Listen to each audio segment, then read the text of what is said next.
बात हो रही थी कि विष्णु भगवान कह रहे हैं कि तिर्यक योनि प्राप्त करना अच्छी बात नहीं लगती किसी को भी, फिर भी मुझे मछली वराह जैसे अवतार धारण करने पड़ते, यानी कि मेरे ऊपर भी कोई न कोई है जिसका मैं ध्यान करता हूँ, जिसके मैं अधीन हूँ, वह शक्ति है। उस समय हयग्रीव अवतार के बारे में बात हुई। ब्रह्मा जी को कहा कि आप उस समय हाजिर थे, आपके सामने ही धनुष की प्रपंचा टूट गई और मेरा सिर कट गया और आपने ही अश्व का सिर मुझे लगाया और मेरा हयग्रीव अवतार हुआ। हे लोक निर्माता, उसी समय से मैं हयग्रीव नाम से लोक प्रसिद्ध हुआ। यह सब आपके सामने घटित हुआ। यदि मैं स्वाधीन होता तो संसार में यह विडंबना कैसे होती। अतः मैं स्वतंत्र नहीं हूं, अपितु सर्वथा उसी शक्ति के अधीन हूं। मैं निरंतर उसी शक्ति का ध्यान करता हूं। हे कमल लोक उद्भव, मैं उसके अतिरिक्त अन्य कुछ भी नहीं जानता।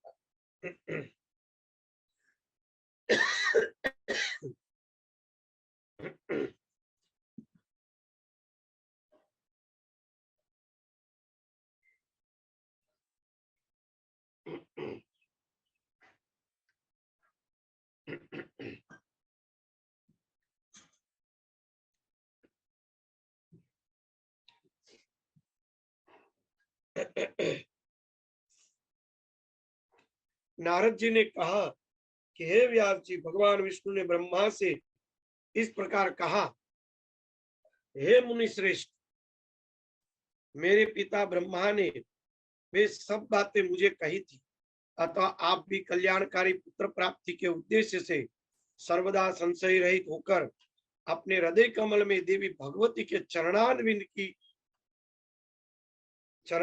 का ध्यान कीजिए। वे देवी आपके समस्त अभिषिक्त फलों को अवश्य प्रदान करेगी। सुत जी ने कहा, नारद जी के ऐसा कहने पर सत्यवती पुत्र व्यास जी देवी के चरणारविंद में अपना ध्यान केंद्रित करते हुए तपस्या हेतु पर्वत के ऊपर चले।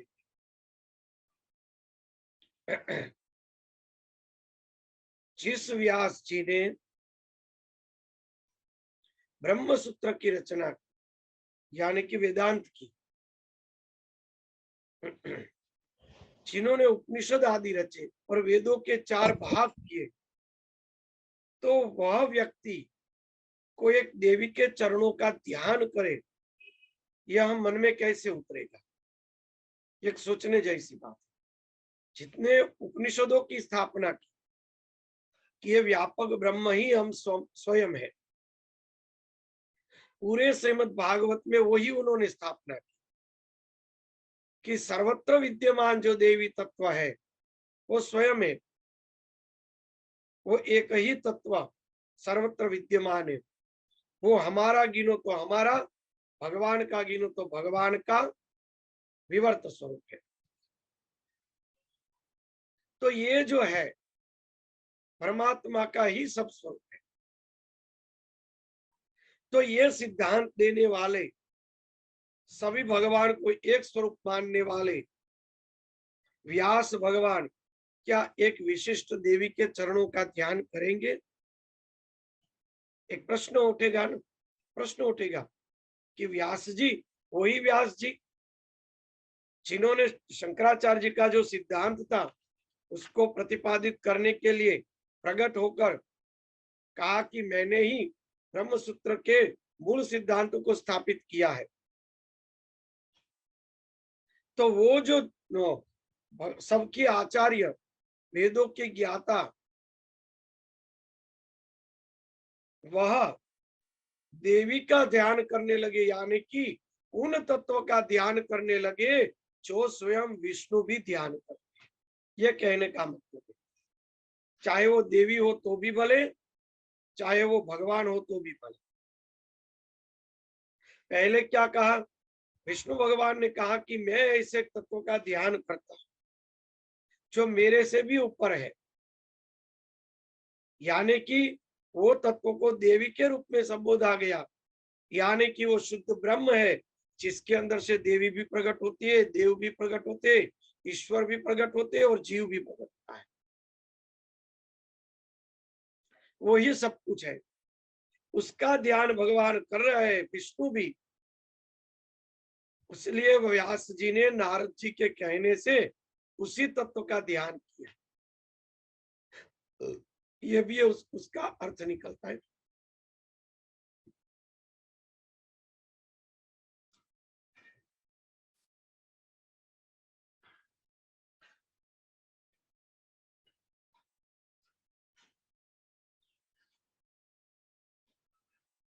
पांचवा अध्याय है। ऋषियों ने कहा, हे सुत जी, हमारा चित्त संदेह रूपी सागर में पूर्णतः डूब जा रहा है, क्योंकि आपने महान आश्चर्यजनक संसार को विस्मित कर देने वाली यह बात कही दी। विष्णु के शरीर से उनका सिर अलग हो गया था और सर्वपालक जनार्दन पुनः हैग्रीव हो गए थे। वेद भी जिन भगवान विष्णु का स्तवन करते हैं, समस्त देवता जिनके आश्रय ग्रहण करते, जो आदि देवी जगत के स्वामी, सभी कारणों के कारण, देव योग से उसका भी मस्तक कैसे कटा। हे महामते, यह सब आप हमें विस्तार पूर्वक शीघ्र कहिए। सुत जी ने कहा कि हे मुनियों, आप सभी लोग एकाग्रचित्त होकर परम तेजस्वी देवादिदेव भगवान विष्णु के चरित्र को सुनिए। किसी समय, यानी कोई एक समय, वे सनातन देव विष्णु 10,000 वर्ष तक भीषण युद्ध करके अत्यंत थक गए। तदंतर एक समतल शुभ स्थान पर पद्मासन लगाकर पृथ्वी पर प्रपंचा चढ़े हुए धनुष्य कंठ यानी कि गर्दन टिकाते हुए उस धनुष्य की नोक पर भार देकर लक्ष्मीपति भगवान विष्णु सो गए और थकावट के कारण देव योग से उनसे गहरी नींद आ गई। कुछ समय बीतने के बाद ब्रह्मा, शिव तथा इंद्र सहित सभी देवता यज्ञ करने के लिए उद्यम हुए। वे सब देव कार्य की सिद्धि हेतु यज्ञों के अधिपति जनार्दन भगवान विष्णु के दर्शनार्थ वैकुंठ पधारे।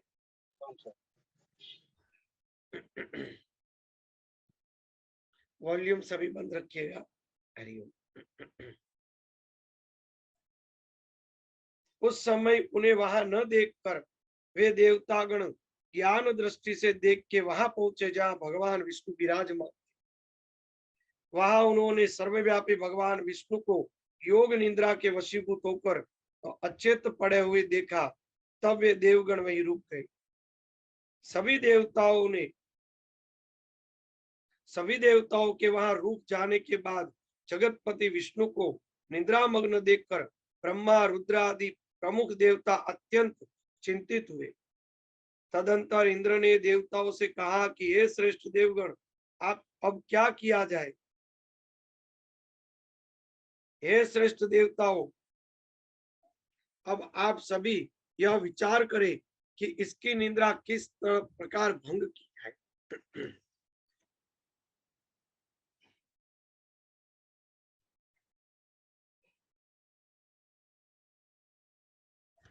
तभी शिवजी ने इंद्र से कहा कि इनकी निद्रा का भंग करने से महान दोष लगेगा, किंतु हे श्रेष्ठ देवगण, यज्ञ कार्य भी एक आवश्यक है।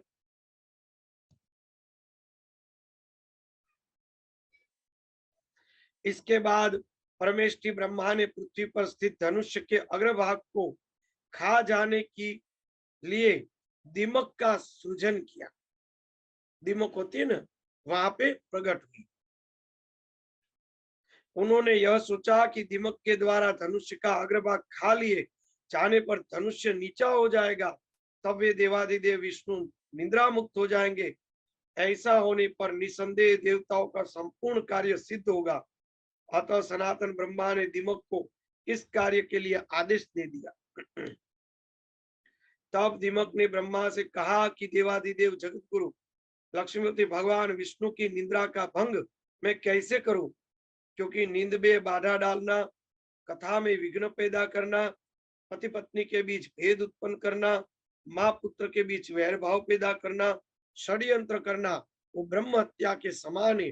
अतः मैं देवादिदेव भगवान विष्णु का सुख क्यों नष्ट करूं?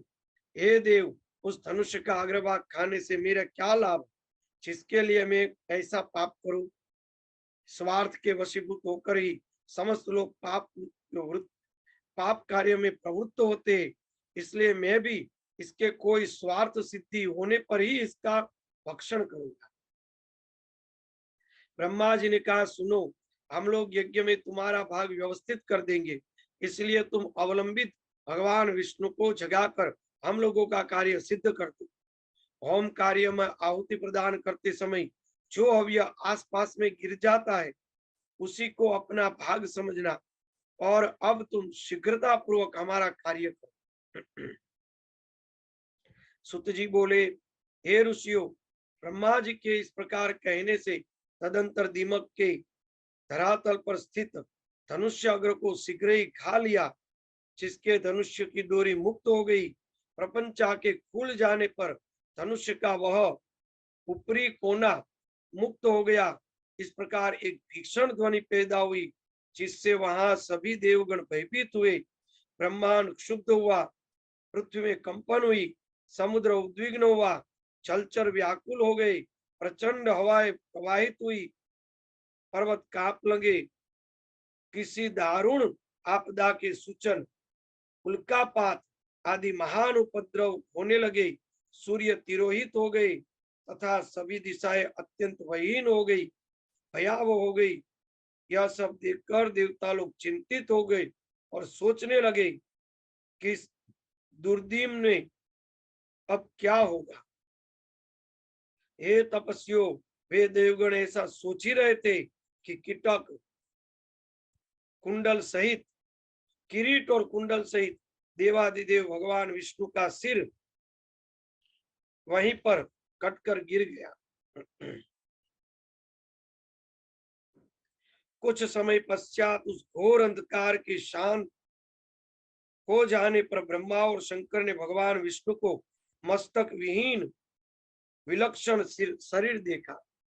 भगवान विष्णु का सिर रहित धड़ देखकर वे श्रेष्ठ देवता अत्यंत विस्मित हो गए, चिंता सागर में निमग्न हो गए, शोकाकुल हो गए और विलाप करने लगे। हे नाथ, हे प्रभु, कैसी विचित्र अलौकिक घटना हो गई। हे देवाधिदेव सनातन, हम सभी देवताओं के लिए यह बात विनाशकारी, यह किस देवता की माया है या जिसके द्वारा आपके सिर का हरण किया गया? आप तो सर्वदा अचिंत्य, अभेद और अदाह्य है।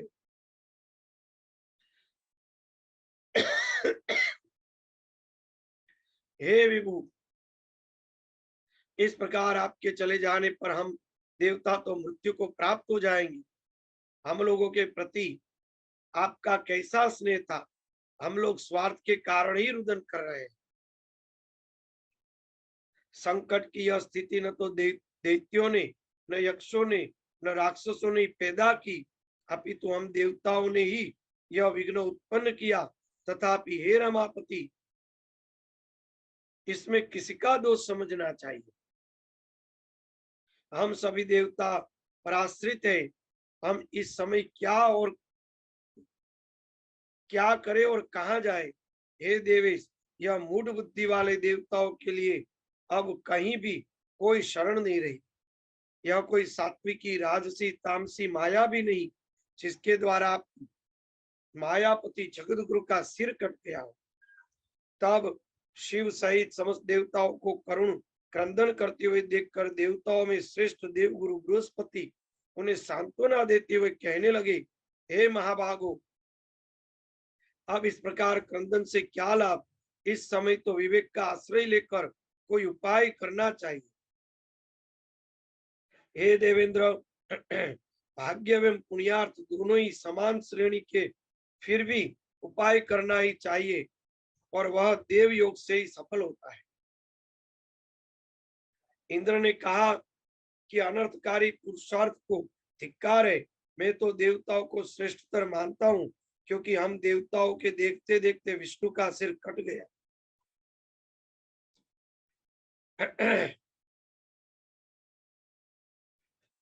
देव यानी प्रारब्ध, प्रारब्ध को ही मैं श्रेष्ठ मानता हूँ।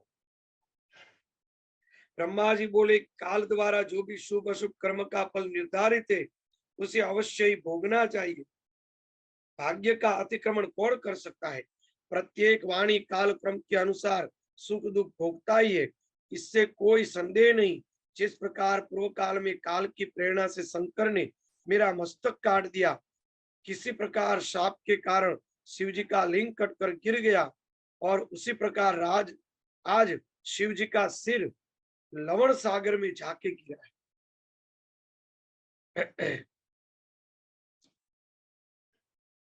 देव योग से ही इंद्र को भी सहस्त्र भोगों की प्राप्ति हुई, उन्हें दुख सहस्त्रों भोगों की प्राप्ति हुई, उन्हें दुख भोगना पड़ा। वे स्वर्ग से च्युत हो गए और मान सरोवर के कमल में रहने लगे। इस संसार में जब इन महाभाग देवताओं को भी दुख भोगना पड़ता है, विवश हो जाना पड़ता है, फिर भी दुख भोगने से भला कौन वंचित रह सकता है? अतएव आप लोग शोक का परित्याग कर दे और महामाया विद्या रूप सनातनी ब्रह्म विद्या जगत को धारण करने वाली देवी का ध्यान करें, जिनके द्वारा यह चराचर संपूर्ण त्रैलोक व्याप्त है। वे निर्गुणा परा प्रकृति हम लोगों का समस्त कार्य सिद्ध कर देगी। सुत जी ने कहा कि मुनियों, देवताओं से इस प्रकार कहकर ब्रह्मा जी ने कार्य की सिद्धि की कामना से अपने सन्मुख सशरीर विद्यमान देवों को आदेश दिया।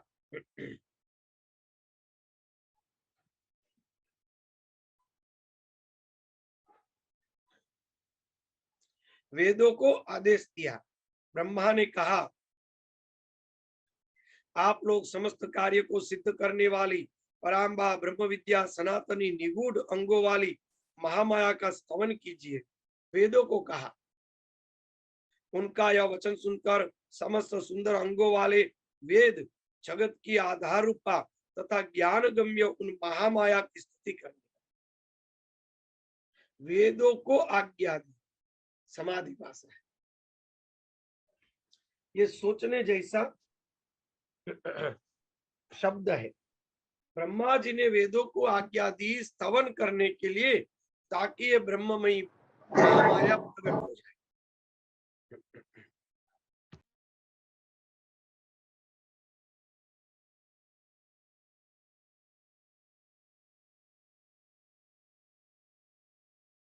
स्वामी जी स्पीकर ऑफ हो गया। स्वामी जी गए हैं अभी बाहर।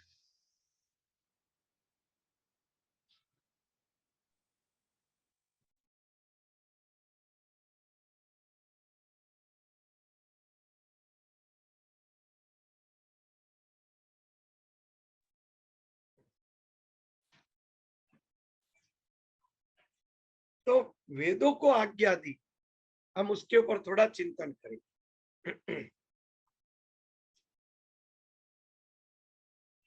ब्रह्मा जी ने वेदों को आज्ञा दी कि आप उन भगवती की स्तुति करें। किस भगवती की?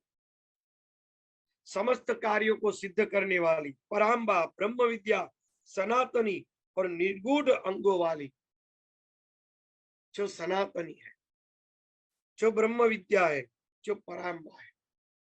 वेदों द्वारा स्तुति कराई। वेद क्या है? वेद कोई व्यक्ति नहीं है। वेद शब्द संवेदना से प्रकट हुआ है। संवेदना, ये पूरी सृष्टि की जो संवेदना है, वाइब्रेशन, जिसको वाइब्रेशन भी कह सकते हैं, वो अलग अलग प्रकार के वाइब्रेशन, अलग अलग प्रकार की संवेदनाएं, अलग अलग प्रकार के मंत्र है, और उसकी ऊर्जा ही उसके देव है। जैसे बारी है, चौखट है, मकान का कोना है, मकान के बीच का भाग है, तो सबके देवता है ना। सबके देवता है। गांव के अंदर चौहारा होता है, 4 रास्ते जहां पर मिलते हैं उसके भी देव होते हैं। हर वस्तु के एक देव यानी ऊर्जा है, और उन देवताओं की विधि विधान, उसका कार्य, उसके बारे में जो लिखा है उसको कहते वेद। मेरी आवाज आ रही है? जी स्वामी जी, जी स्पष्ट है। आ रही। तो ये जो है इसको कहते हैं संवेदना। पूरी सृष्टि संवेदना से व्याप्त है, और वो संवेदनाएं है वही आकृति धारण करती है, और उसका जो विज्ञान उसके पीछे, उसको वेद कहा जाता है। वेद के बारे में बहुत सूक्ष्म चिंतन कह रहा हूं, सूक्ष्मता से चिंतन कीजिए, इसी को कहते वेद। हमारी चौखट पे जो उमरा होता है वहां पे नहीं बैठना चाहिए। मकान का कोना होता है तो जिस दिशा का कोना होता है उस प्रकार के वहां वाइब्रेशन रहते हैं। ईशान कोने के कोने के अंदर भगवान की स्थापना रखनी चाहिए, वहां पे कचरा नहीं भरना चाहिए। ये सब क्या है? सब ऊर्जाएं, संवेदनाएं, वाइब्रेशन है। मध्य भाग जो है वो ब्रह्म स्थान कहा जाता है, संवेदनाएं है। पूरी सृष्टि में अलग अलग वनस्पतियां, उस वनस्पतियों के ओजस, प्रकाश, उसके रस, उसके अलग अलग प्रकार के वाइब्रेशन, अलग अलग प्रकार के पत्थर, अलग अलग प्रकार की हवा। अभी आप देखो कि हिमालय की हवा शुरू हो जाएगी, पूरा हमारा शरीर का तंत्र बदल जाएगा, पाचन तंत्र भी व्यवस्थित हो जाएगा, हमारे मन भी शांत रहने लगेगा, शरीर से दुगना काम कर सकोगे। हिमालय की हवा आएगी तो गर्म हवाएं निकलेगी गर्मियों में, तो अपने आप पूरा का पूरा वाइब्रेशन शरीर का अलग हो जाएगा। तो ये सभी प्रकार की जो चेतना है, वाइब्रेशन है, संवेदना है, उसी को वेद कहा जाए। ब्रह्मा जी ने वेद को आज्ञा दी कि आप उस भगवती की स्तुति करें, उपासना करें।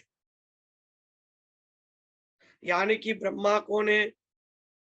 हमारे अंदर का जीव भाव, हमारे अंदर का दृष्टा, हमारी बुद्धि, वो ब्रह्मा है। तो ब्रह्मा ने आज्ञा दी संवेदना को, हमारे अंदर जो फीलिंग, संवेदना है, उसको परमात्मा के साथ जोड़ देना है, वही प्रार्थना सफल होती है। ब्रह्मा जी ने वेदों को आज्ञा दी और वेदों ने स्तुति की भगवती की, और भगवती प्रकट हुई। यानी कि हमारे अंदर परमात्मा प्रकट नहीं होते, क्योंकि हमारी संवेदना, हमारी फीलिंग्स, वो संवेदना भगवान के साथ नहीं जुड़ती है, हमारी संवेदना जगत के साथ जुड़ी हुई है।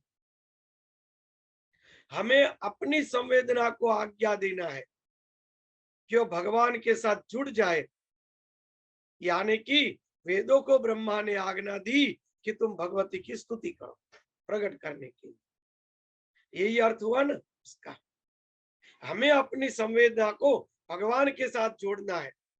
जैसे ही भगवान के साथ हमारी संवेदना जुड़ जाएगी, वो काम हो जाए। यानी कि वेदों को आज्ञा दी। ब्रह्मा जी स्तुति नहीं कर सकते थे? क्या देवता लोग स्तुति नहीं कर सकते थे? कर सकते थे। क्यों भाई स्तुति नहीं की? यहाँ पे ऐसा लिखने की जरूरत क्या है? भागवत आदि में तो आता था कि भगवान की स्तुति के लिए ब्रह्मा आदि जाते थे समुद्र किनारे, पर भगवान की स्तुति करते थे। भगवान की आकाशवाणी समाधि में वो सुनते थे। तो ये सब समाधि भाषा है। वेदों को आज्ञा दी यानी हमारी संवेदना।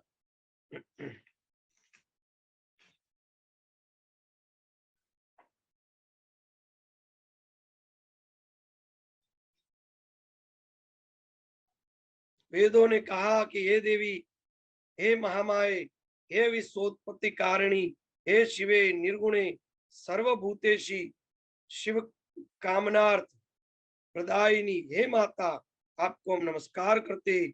आप सभी प्राणियों को आश्रय देने के लिए पृथ्वी का रूप धारण करते। प्राणियों में प्राण भी आप है। बुद्धि, श्री, कांति, क्षमा, शांति, श्रद्धा, मेघा, धृति एवं स्मृति सब कुछ आप ही है।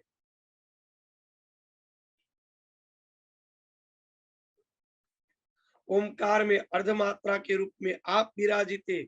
आप गायत्री, भूर्भुव स्व आदि व्याहुति, छया, विजया, धात्री, लज्जा, कीर्ति, स्पृहा एवं दया सब कुछ आप ही है। देखा, हमारे अंदर जो जो संवेदनाएं उत्पन्न होती है उसी की स्तुति है। ये सब क्या है? वाइब्रेशन है, संवेदनाएं क्या है? बुद्धि, श्री, क्रांति, क्षमा, शांति, श्रद्धा, मेघा, धृति, स्मृति, ये सब क्या है? संवेदनाएं है। ये सब संवेदनाएं है। उसी तरह से जया, विजया, धात्री, लज्जा, कीर्ति, स्पृहा सब कुछ हमारे अंदर उत्पन्न होने वाली संवेदना है। वो परमात्मा तत्व इसी संवेदनाओं के रूप में हमारे अंदर बार बार प्रकट होते रहते हैं। हमारी संवेदना उसी की स्तुति कर रहा है कि जिनके अंदर से ये सभी संवेदना उत्पन्न हो रही है, ऐसे ये हमारे अंतरात्मा रूपी परमात्मा, ये हमारे साक्षी, आपकी हम स्तुति कर रहे हैं। यही अर्थ हुआ ना? उसी की स्तुति कर रहे हैं। हे अम्बे, आप तीनों लोकों के रचना तंत्र में दक्ष, रचना तंत्र में दक्ष, करुणारस से युक्त, सभी प्राणियों की माता, विद्या, कल्याणी, सभी प्राणियों की हित साधिका, सर्वश्रेष्ठ, वाग बीज मंत्र में वास करने में निपुण, संसार का क्लेश दूर करने वाली आपकी हम स्तुति कर रहे हैं। ब्रह्मा, शंकर, विष्णु, रुद्र, सरस्वती, अग्नि, सूर्य तथा सभी भुवनों के स्वामी आपके द्वारा ही निर्मित किए गए। अतः आपकी अपनी कोई विशेषता नहीं है। आप ही सभी चराचर जगत की माता है। हे जजनी, हे जगजननी, आप जगत की रचना की कामना करती है, तब आप सर्वप्रथम ब्रह्मा, विष्णु, महेश प्रमुख देवताओं का सृजन करती है। इसका अर्थ क्या हुआ? एको अहम बहुश्यामः, यही हुआ ना? उन्हीं के माध्यम से एकमात्र आप ही जगत का सृजन, पालन और श्रृंगार का कार्य पूर्ण करती है। हे देवी, आप में संसार का लेश मात्र भी नहीं रहता। आप में संसार का लेश मात्र भी नहीं रहता। आप में संसार लेश मात्र भी नहीं है।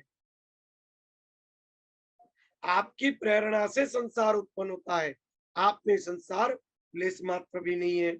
हे देवी, संपूर्ण संसार में ऐसा कोई भी निर्गुण, कोई भी निपुण प्राणी नहीं है जो आपके रूप को जान सके, और न तो ऐसा कोई योग्य मनुष्य है जो आपके नामों की संख्या गिन सके।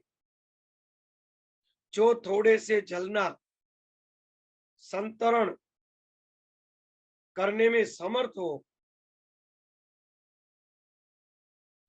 जो थोड़े से जल का संतरण करने में समर्थ हो, वह बुद्धि संपन्न मनुष्य भला सागर को पार करने में कुशल कैसे हो सकता है? उदाहरण दिया कि थोड़े से जल को भी हमें उल्लंघन करना बड़ा कठिन हो, टपके जाना पड़ता हो, वो सागर का तो उल्लंघन कैसे करेगा? कैसे सागर पार कर सकेगा? हे भगवती, आपके अंतहीन वैभव को जान सकने में देवताओं में कोई भी समर्थ नहीं। एकमात्र आप समस्त विश्व की माता है। आप अकेले ही इस संपूर्ण मिथ्या जगत की रचना कैसे करती है? हे देवी, एकमात्र वेद वाक्य ही आपके इस सृष्टि कार्य की प्रामाणिकता सिद्ध कर सकते हैं। एकमात्र वेद वाक्य ही आपके इस सृष्टि कार्य की प्रामाणिकता सिद्ध कर सकते हैं। वो एक प्रमाण दे सकते वेद ही कि आपने ही सृष्टि की उत्पत्ति की है। वेद यानी संवेदना, वाइब्रेशन। हे भगवती, समग्र जगत की परम कारुणा स्वरूपा,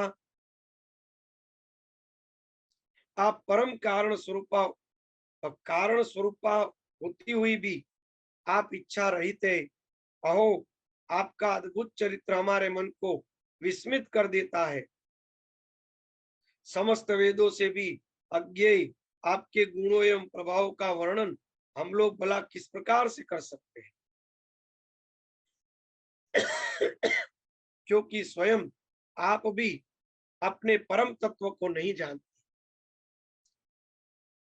हे जननी, क्या आप भगवान विष्णु के सिर छेद की घटना नहीं जानती? हे शिवे, अथवा क्या यह जानकर भी आप मधुजित विष्णु की शक्ति की परीक्षा करना चाहती हो? हे माता, अथवा क्या आप विष्णु के महान पाप समूह का फल है? किंतु आपके चरण कमल का भजन करने में निपुण प्राणी से तो पाप हो ही नहीं सकता है।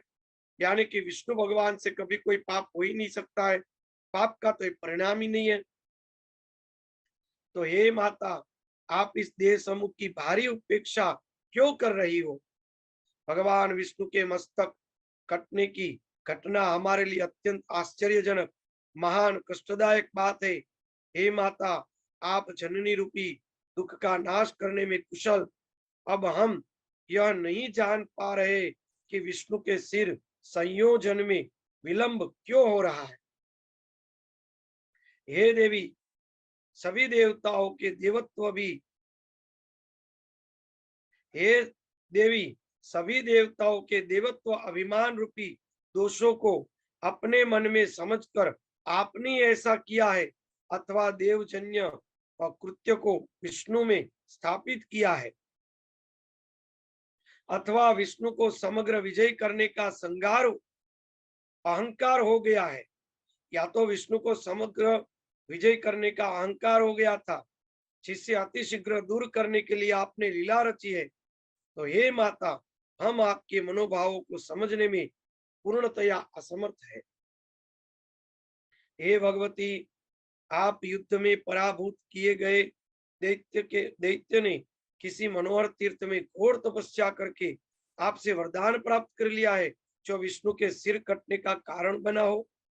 हे भगवती, अथवा विष्णु को सिर विहीन रूप में देखने के लिए आप इस समय कोई विनोद कर रही हो। हे आद्य, आप सिंधुस्ता लक्ष्मी पर किसी कारण से आक्रोश तो नहीं हुई हो? देखा, आप सिंधु सुता लक्ष्मी पर किसी कारण से आक्रोशित तो नहीं हुई हो।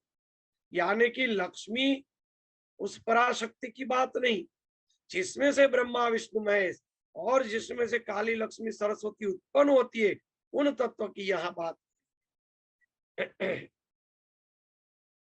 आप उन्हें स्वामिनी न स्वामी विहीन किस लिए देखना चाहती है? आप अपने ही अंश से प्रादुर्भूत लक्ष्मी का अपराध क्षमा करे और भगवान विष्णु को जीवदान देकर रमा को प्रसन्न करे। जगत के समस्त कार्यों को संपादित करने में प्रमुख भूमिका वाले अतिशय प्रभावशाली ये देवता आपको निरंतर नमस्कार करते हैं। हे देवी, सर्वलोकाधिपति विष्णु को जीवित करके आप देवताओं को शोक सागर से पार कीजिए। हे अम्बा, भगवान विष्णु का सिर छिन्न होकर कहाँ चला गया, यह हम नहीं जानते, और इस समय उन्हें जीवित करने के लिए अन्य कोई युक्ति भी नहीं सूझ रही। हे देवी, मृत जीव को जीवित करने में जिस प्रकार अमृत समर्थ है, उसी प्रकार समस्त संसार की जीवन दात्री केवल आप ही हो। सुत जी ने कहा कि हे मुनियो, इस प्रकार सामगान निपुण साम वेदों द्वारा स्तुति किए जाने पर गुण गुणातीता महेश्वरी परात्परा महामाया भगवती प्रसन्न हो गई। उसी समय देवताओं को सुख प्रदान करने वाली, शब्दों से युक्त, भक्तों को आनंदित करने वाली, आकाश स्थित अशरीरी शुभ वाणी से उन्हें कहने लगी। देखा, आकाशवाणी, वहां पे ब्रह्मा जी को भी आकाशवाणी सुनाई देती थी श्रीमद् भागवत में। यहाँ देखो तो इन सबको भी आकाशवाणी के रूप में ही सुनाई दे रहा है। मनुष्य में जो प्राणी स्तुति से मेरी आराधना करेगा अथवा भक्ति पूर्वक इसका पाठ करेगा, उसकी समस्त कामनाएं परिपूर्ण हो जाएगी।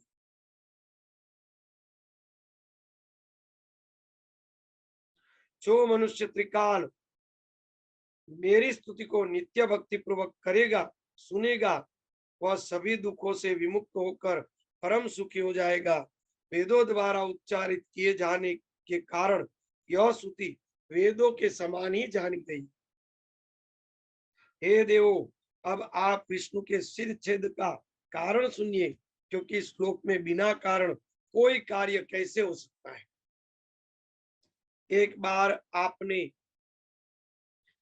अपने समीप बैठी हुई अपनी प्रियतमा सागर पुत्री लक्ष्मी का चित्त आकर्षक सुख देखकर भगवान विष्णु हंस पड़े। चित्त आकर्षण मुख देखकर हंस पड़े। उन्होंने सोचा कि भगवान विष्णु मुझे देखकर क्यों हंसे। उसे मुख में विष्णु जी द्वारा दोष देखे जाने का आखिर क्या कारण हो सकता है, और फिर बिना किसी कारण के उसका हंसना संभव नहीं। मुझे तो ऐसा प्रतीत होता है कि उन्होंने किसी अन्य सुंदर स्त्री को मेरी सौत बना लिया होगा। इस विचार मंथन के परिणाम रूप लक्ष्मी जी कोपविष्ट हो गई, और तब उन्हें शरीर में तमोगुण उत्पन्न तामसी शक्ति प्राप्त हो गई। तदंतर किसी देवयोग से प्रभाव से देवताओं के कार्य साधने के उद्देश्य से ही उनके शरीर में अत्यंत तामसी शक्ति उत्पन्न हुई। तब लक्ष्मी के शरीर से तामसी शक्ति का समावेश हो जाने के कारण अत्यंत क्रोधित हो उठी। उन्होंने मंद स्वर में कहा, तुम्हारा यह सिर कटकर गिर जाए। स्त्री स्वभाव के कारण भावीवश तथा संयोग से बिना सोचे समझे लक्ष्मी ने अपने ही सुख को विनष्ट करने का शाप दिया। सौत के व्यवहार आदि से उत्पन्न होने वाला दुख वैधव्य से भी बढ़कर होता है। मन में ऐसा सोचकर तथा शरीर पर तामसी शक्ति का प्रभाव रहने के कारण उन्होंने ऐसा कर दिया। मिथ्याचरण, साहस, माया, मूर्खता, अतिलोभ, अपवित्रता और दयाहीनता ये स्त्रियों के स्वभाव दोष है। अब मैं उन वासुदेव को पूर्व की भांति सिरयुक्त कर देती हूँ। उसका सिर पूर्व साप के कारण लवण सागर में डूब गया है। हे श्रेष्ठ देवताओं, इस घटना के होने में एक अन्य भी कारण है। आप लोगों का महान कार्य अवश्य सिद्ध होगा, इसमें कोई संदेह नहीं। प्राचीन काल में महाबाहु एवं अति प्रसिद्ध हयग्रीव नाम का एक दानव था, जो सरस्वती नदी के तट पर पहुंचकर कठोर तपस्या करने लगा। वह दैत्य आहार का त्याग कर समस्त इंद्रियों को वश में करके सभी प्रकार के भोग ऐश्वर्य से दूर रहते हुए मेरे मायावी बीज अहंकार मंत्र यानी कि रिम बीज का वो जप करने लगा। एकाक्षर बीज यानी कि रिम बीज का वह जप करने लगा। इस प्रकार समस्त आभूषणों से विभूषित मेरी तामसी शक्ति का सतत ध्यान करता हुआ वह 1000 वर्ष तक कठोर तपस्या की। उस समय उस दैत्य ने जिस रूप में मेरा ध्यान किया था, उसी तामस रूप में उसे दर्शन देने हेतु उनके सामने में प्रकट की। उस समय सिंह पर आरूढ़ मैंने दयापूर्वक कहा, हे महाभाग, तुम वरदान मांग ले। हे सुव्रत, मैं तुम्हें यथेष्ट वरदान दूंगी। वह दानव देवी का यह वचन सुनकर प्रेम विलवर उठा। उसने तत्काल प्रणाम कर प्रदक्षिणा की। मेरा रूप देखते ही प्रेम भावना से कारण प्रफुल्लित नेत्रों वाला, हर्षोत्तरेल के कारण अश्रु पूरित नयनों वाला वह दानव मेरी स्तुति करने लगा। अब हयग्रीव की स्तुति आती है।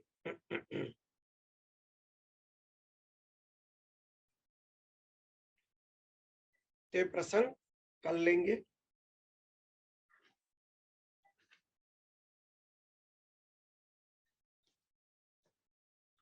मंत्र है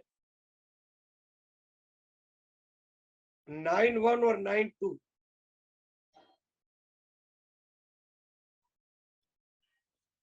एक तरफ आपको प्रश्न कर रहे हैं, फिर से प्रश्न कर दीजिए आप ही।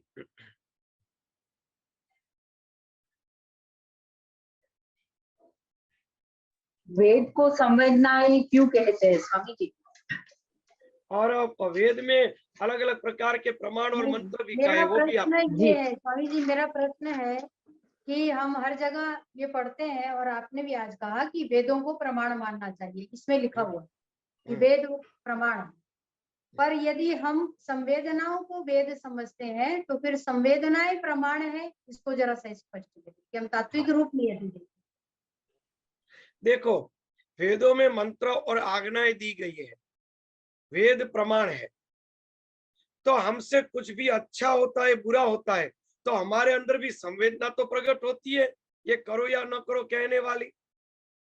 अगर हम अपने संवेदना को नहीं समझ सके तो शास्त्र में तो लिखा है उसको पकड़ के रखो, तो दोनों एक ही हो गया ना। दोनों एक ही हो गया। पहले हमारे में संवेदना उत्पन्न होती है, हम उस संवेदना को नकार देते हैं, तो शास्त्र में जो मर्यादा लिखी है उसी संवेदना के कारण तो ऋषियों ने लिखी, क्योंकि ऋषियों ने अनुभव किया कि ये कार्य करने से ऐसी संवेदना उत्पन्न होती है, इसलिए कार्य नहीं करना चाहिए, ये कार्य करने से ऐसी संवेदना उत्पन्न होती है, ये कार्य खास करना चाहिए। तो करना न करना वो तो संवेदना के कारण ही कहा ना, क्योंकि ऐसे वाइब्रेशन हमारे अंदर उत्पन्न होते, अच्छे और बुरे। तो उसी को लिख के दे दिया कि भाई ये कार्य करना है क्योंकि इनसे ऐसी संवेदना उत्पन्न होती है, ये कार्य नहीं करना है क्योंकि इनसे ऐसी संवेदना उत्पन्न होती है। तो आप अपनी संवेदना को न जान सके तो शास्त्रों की मर्यादा को पकड़ लो, तो दोनों एक ही हो गया। तो जिसका अंतःकरण शुद्ध हो गया है, जिसकी चित्त शुद्धि हुई है, उसको शास्त्र पढ़ने की जरूरत नहीं, क्योंकि संवेदना ही उसको जवाब दे देती है कि ये करना है या नहीं करना है। बराबर है ना। इसलिए कहा है कि ज्ञानी पुरुष बोलते वही वेद है, वही शास्त्र है। बराबर है ना जवाब। जी, कुछ भी हमारे अंदर संवेदना तो होती है कि ये सही है या गलत, यानी हम इतने संवेदनशील रहें कि हम सही हमें करना है और गलत नहीं करना, अपने आप में दृढ़ता भी रहेगी, माने। देखो, पूजा अब भाई सुबह को पूजा की, बड़ी प्रसन्नता और आनंद आ गया, बराबर। तो स्वाभाविक है कि वो संवेदना अच्छी है, एक स्वाभाविक है। पूजा की, बड़ा आनंद आ गया, मन प्रसन्न हो गया, भगवान का अभिषेक किया, दिव्य वातावरण हो गया, वो वेद का ही आज्ञा हो गई, बराबर। वेद की आज्ञा कि पूजा आदि करना चाहिए, इनसे हमारे धर्म में शुभ विचार, शुभ वस्तुएं प्रकट होती है।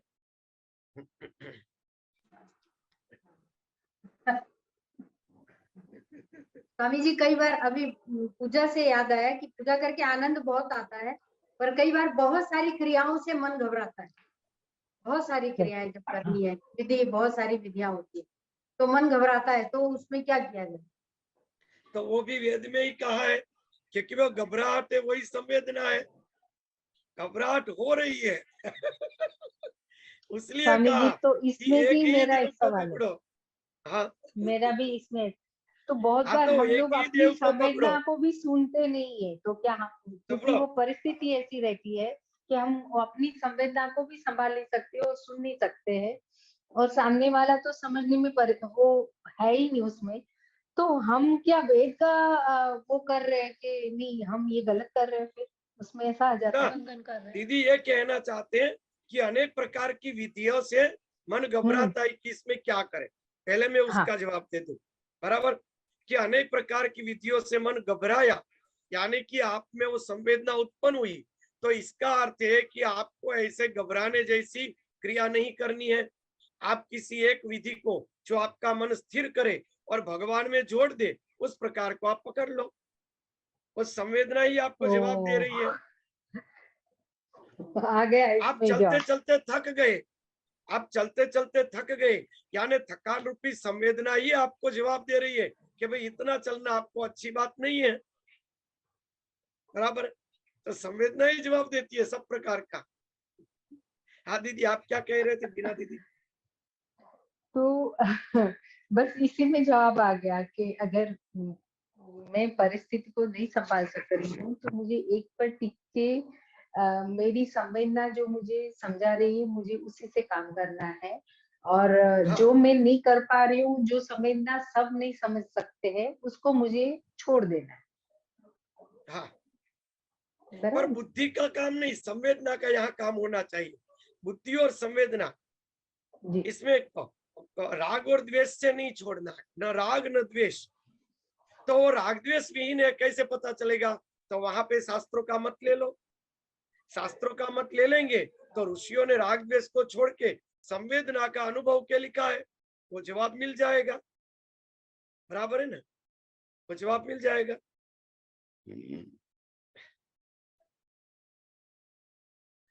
और कोई इस बारे में प्रश्न? आज बड़ा अच्छा प्रश्न है ये। तो बहुत सारी विधियों से मन घबराए तो उसको हम थोड़ा कम कर सकते हाँ, पर कम विवेक से, राग द्वेष हैं। से नहीं, हाँ, राग छूटने द्वेष के से लिए नहीं। नहीं, क्योंकि आप तो सत्संगी है। विवेक से उसका अर्थ निकाल के उसका मार्ग निकाल सकते, उसमें दोष नहीं है। जैसे कि चलो, आज कोई हमारे बुजुर्ग है, बीमार हो गए, तत्काल दवा खाने जाने पड़ा, तो भगवान की पूजा संक्षिप्त में खत्म कर दो। पंचामृत आदि के स्नान की जरूरत नहीं, जल्दी से जल से स्नान करा दिया, सिर्फ 10 मिनट में जल्दी से भगवान को बैठा दिया, न श्रृंगार किया न कुछ किया। बच्चों को कहा कि भगवान को प्रसाद धरा के आरती कर देना, मैं जल्दी से दवा खाने जा रही हूँ, तो काम खत्म। बरोबर? तो वो योग्य ही है, उसमें कोई पाप नहीं, क्योंकि उस समय आपके हृदय के अंदर एक संवेदना उत्पन्न हो रही है उस बुजुर्ग की सेवा की, और वो धर्म है। तो संवेदना को आपको पकड़ के रखना चाहिए। कहते ना, मन इतना विक्षिप्त था, वो दवा खाने में थे, फिर मुझे अच्छा नहीं लगा, पूजा जल्दी से खत्म कर दी और मैं तो दवा खाने पहुंच गई। आप कहेंगे तो उसको क्या कहेंगे? संवेदना। तो उन्हीं ने आपको, संवेदना ने आपको धर्म बता दिया। फिर वो दवा खाने में राह देख रहे और आपने लंबी पूजा कर दी, तो आपने अपनी संवेदना को नकारा। बराबर है ना? आपकी संवेदना आपको ज्ञान देती ही है। संवेदना ही वेद है, वही विज्ञान है, उसी के ऊपर ये पूरा वेद आधारित है। पूरा वेद संवेदनाओं का ही वेद है। क्या करना क्या न करना, किस किस प्रकार का कर्म करना, उनसे कौन सा फल प्राप्त होना, सब संवेदना है। यज्ञ में ऐसे ऐसे औषधि होम करेंगे, इस प्रकार की अग्नि प्रकट करेंगे, इस प्रकार के स्थापन करेंगे, इस प्रकार के धूप करेंगे, तो क्या होगा? एक पूरा का पूरा वातावरण खड़ा होगा, तो वो संवेदना का अनुभव होगा। हम तृप्त हो जाएंगे, प्रसन्न हो जाएंगे, वहां की भूमि भी पवित्र हो जाएगी, वातावरण पवित्र हो जाएगा। तो उसका अर्थ क्या कहेंगे कि भाई देवता लोग हमारे यहाँ आए। देवता लोग कहीं से आए नहीं है, वो जो वाइब्रेशन खड़ा हुआ वही देवता लोग है, वही देवता है, वही तो संवेदना ही देव है। स्वामी जी, इसमें ही एक प्रश्न और कि अगर कोई बड़े नहीं, और जैसे किसी के घर में खुद मतलब मेरे यहाँ नजदीक में कुआ, जो घर का मेन सब करने वाला है, वही गिर गए फेस्टिवल में, कल की ही बात है। तो वो अब पूजा में जो सुव्यवस्थित हमेशा होती है उस तरह से नहीं, और थोड़ा सा शॉर्ट में कर ले, तो इसमें कोई दोष लगता है क्या? तो वो करे या आप करें, मैं समझा नहीं। वो गिर गए पड़ोस वाले, बरोबर? जी, आप समझ हाँ लीजिए मैं गिर गई हूँ, तो अब हाँ मेरी परिस्थिति ऐसी है कि मैं ही पूरा कर पाती हूँ, ना बड़े कोई कर सकते हैं ना हस्बैंड कर सकते हैं। तो इस परिस्थिति में अगर मैं पूजा का जो भी मेरी प्रोसीजर अपनी होती है उसको थोड़ी शॉर्ट में करूँ तो मुझे दोष में आती हूँ मैं कि क्या करना चाहिए? उसमें दो है, अगर आप प्रसन्न चित्त से हम्म, वो कर सके तो आपके लिए तप हो जाएगा, और जो अच्छा, गिरा है उन व्यक्ति के लिए कह रहा हूं, तो जी, तप हो जाएगा। अगर खिन्न मन हो गया है तो फिर उसको संक्षिप्त में करना चाहिए। जैसे कि अच्छा, अभी मैं भरूच में था, वो अपने ये अंकल थे ना, अपने हर्षद अंकल, हर्षद भैया जो आए थे ना ये कथा में, तो हर्षद भाई विपश्यना वाले, तो उनके यहाँ बहुत बड़ा प्रसंग था। सुबह से वो लोग 4 बजे से जागे थे, रात को 10-11 बज गए, बहुत थके थे वो लोग। तो आंटी ने क्या कहा कि भाई जल्दी से बस मुझे जागना है, तो आज जल्दी से बस 10 बजे में सो जाओ। तो उस समय दूसरे उसके साथ बैठे थे, उन्होंने कहा कि भाई बहुत थके तो कल मत जागो, एक दिन ध्यान नहीं करेंगे तो उसमें क्या दिक्कत है। तो आंटी ने कहा ध्यान तो मैं अपना करूंगी, 4 बजे तो जागूंगी, ध्यान करने से और प्रसन्नता हो जाएगी। तो उसको तकलीफ है, बुजुर्ग है, फिर भी वो अपने समय पे थकान के बावजूद भी जाग के अपना कर तो लेंगे, तो उसके लिए तपस्या हो गई। मगर कोई व्यक्ति ऐसा भी हो सकता है मानसिक निर्बल कि वो व्यक्ति सहन नहीं कर सकता है, तो फिर उसमें कोई दिक्कत नहीं, मगर आलस से नहीं करना चाहिए, प्रमाद नहीं होना चाहिए, बस वो ठीक है। जी स्वामी जी। दूसरा कोई प्रश्न? मुझे वो हयग्रीव के बारे में भी थोड़ा सा मतलब जानकारी चाहिए थी कि वो वो तो हयग्रीव पूरा का क्या पूरी है? कथा आएगी हयग्रीव की, अभी अभी ठीक है पूरी फिर। कथा आएगी विस्तार से, अभी संक्षिप्त में लिया है। अब देवता और ऋषिगण उसकी प्रश्न करते जाएंगे, और उसमें हयग्रीव कथा आ जाए। कैसे लक्ष्मी जी ने श्राप दिया वो तो आ गया, सिर कैसे कटा हुआ आ गया, असुर को कैसे वरदान दिया आ गया, अब उस असुर को कैसे मारेंगे, एक चैप्टर आएगा। फिर अगर ऐसा लगे पूरी कथा पूरी हो जाने के बाद अगर नहीं समझ में आया तो उसको विस्तार से फिर से लेंगे हम, बराबर है। जी स्वामी जी, जय हरि, धन्यवाद। दूसरा कोई प्रश्न?